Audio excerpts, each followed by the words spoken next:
Perrine Moncorgé, bonjour.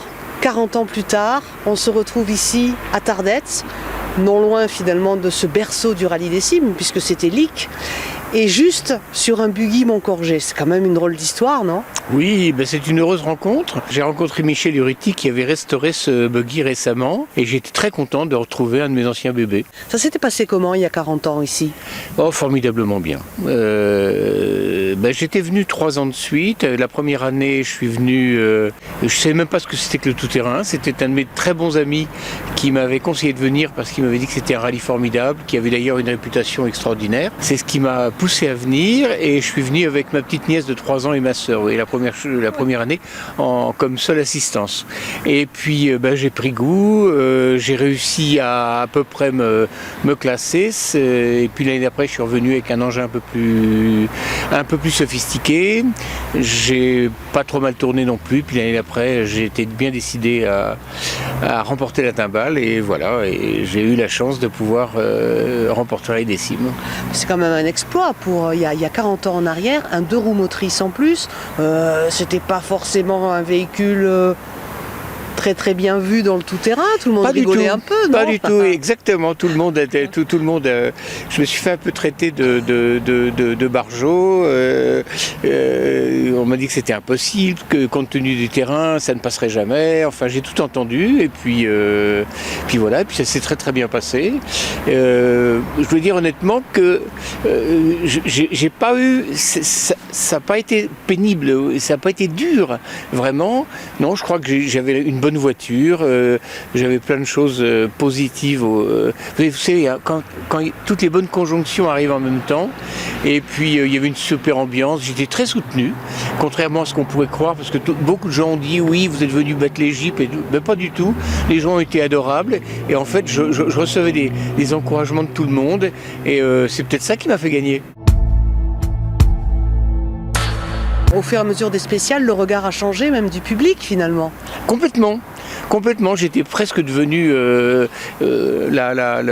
comment on appelle ça, les petits animaux, pas le fétiche, mais j'étais devenu un petit peu le chouchou, ouais. Et j'avais les encouragements, tout le monde venait me voir, me donner une petite goutte, enfin c'était très chaleureux et ça m'a et puis on m'a été beaucoup aidé aussi parce qu'il y avait des passages très difficiles où les spectateurs aidaient les concurrents et j'ai été aussi très aidé par les concurrents, par les Basques qui étaient derrière moi et qui me poussaient, qui m'encourageaient et c'est peut-être aussi grâce à eux que j'ai gagné. 1973, c'était un départ du côté de Lic, de teinture certainement. Absolument, tout à fait. Et puis on arrivait sur la côte. Et on arrivait jusqu'à Sokoa et remise des prix à Saint-Jean-de-Luz, grande fête, oui. Très grosse fête. C'était formidable. Puis la montée de la Rune, la dernière spéciale, était une spéciale extraordinaire. Il y avait des centaines de personnes qui étaient autour de nous et c'était absolument génial. Comment est-ce qu'on arrive un jour à construire un buggy ? Parce qu'on aime ça. Ouais. Moi j'ai construit ma première voiture à 14 ans, donc vous voyez, je crois que j'étais un petit peu prédestiné à ça. Et puis c'est pas si compliqué que ça. On peut s'en faire tout un monde, mais c'est pas très compliqué. Oh, quand même. Non, pas vraiment. Non. Non. Aujourd'hui, on s'est retrouvés sur des bords de piste. On est en 2013, 40 ans ont passé. Le tout-terrain aussi a eu son évolution. Les voitures vont très vite maintenant. Et puis, on n'est plus dans le même franchissement, peut-être. Ça a évolué, exactement. Alors, il faut dire que les organisateurs ont des contraintes, à savoir que le rallye des cimes avant était un rallye vraiment de franchissement, dur, lent, plutôt lent, et extrêmement dur, extrêmement... C'était même l'épreuve à l'époque la reconnue la plus dure qui soit en Europe. On ne se souvient pas maintenant, on ne se souvient pas de la notoriété qu'avait à l'époque le rallye des cimes. Dans les années 73 justement, les gens qui allaient aux cimes, c'était vraiment, ils voulaient faire aucune autre épreuve. C'était aller aux cimes ou nulle part ailleurs. C'était un petit peu, c'était le nec plus ultra des épreuves tout terrain, et ça avait une très grosse réputation, même en Angleterre, partout en Belgique, en Allemagne. Magne, c'était le nec plus ultra. Et puis, au fur et à mesure des années, malheureusement, les organisateurs ont été obligés de s'adapter un petit peu aux concurrents qui, eux, ne voulaient pas mettre leur voiture dans des endroits trop cassants parce qu'ils faisaient d'autres courses que les cimes. Et il faudrait presque avoir une voiture spéciale pour les cimes. Ouais. Donc, c'était pas possible. Donc, en fait, le terrain s'est un petit peu adapté en fait à l'évolution des compétitions tout-terrain. Et c'est pour ça qu'on retrouve maintenant des autos qui, d'ailleurs, je trouve, se ressemblent un petit peu toutes, par une certaine logique, parce que à partir du moment où on a les mêmes objectifs, on construit la voiture pour la même chose. Et en fait, on en arrive à des véhicules très proches, ouais. Même esthétiquement. Aujourd'hui encore, on s'aperçoit qu'un 2 roues motrices a toujours sa place dans le tout-terrain, quoi. Oui, mais ça passe bien un 2 roues, hein. Ouais. Étonnamment. C'est étonnant, mais c'est normal. Parce qu'un 2 roues motrices, ça marche très bien et il n'y a pas de raison qu'un 2 roues motrices ne soit pas bien placé parmi les concurrents.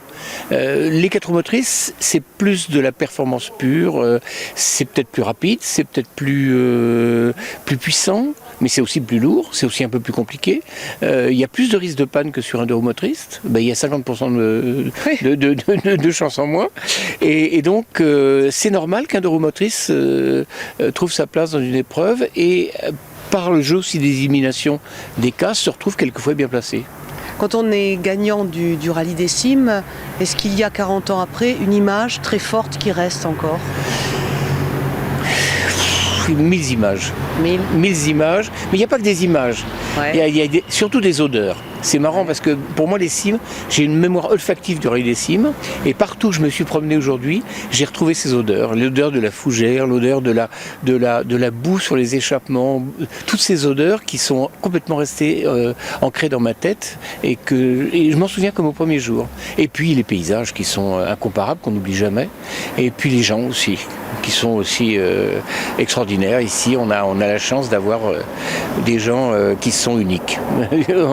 Il n'y en a plus beaucoup des comme ça. Et s'il y avait un mot, s'il existait en tout cas dans notre vocabulaire français, pour déterminer ce que c'est que faire les cimes ? C'est difficile. Comme ça, à brut pour point, là, vous me prenez. Ouais. J'ai pas eu le temps d'y réfléchir. Je pourrais dire.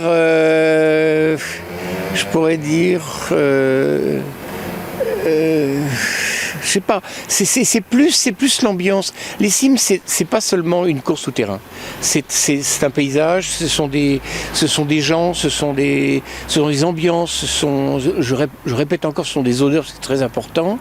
C'est un tout, les cimes. C'est pas un mot justement, c'est très difficile à définir parce que c'est tellement un ensemble de choses qui est très spécifique aussi. C'est une ambiance qu'on ne retrouve nulle part ailleurs. C'est donc indéfinissable. C'est indéfinissable, oui. Ouais. Oui, voilà, exactement. Ou incomparable. Ou incomparable, ouais. Plutôt incomparable. Aujourd'hui, quand vous êtes au bord des pistes, comme aujourd'hui, là, quand on s'est retrouvé sur le plateau au pied de la Madeleine, ça donne envie de repartir ? Oui, tout à fait. Ô combien. On aimerait bien faire un petit tour encore ? Oui.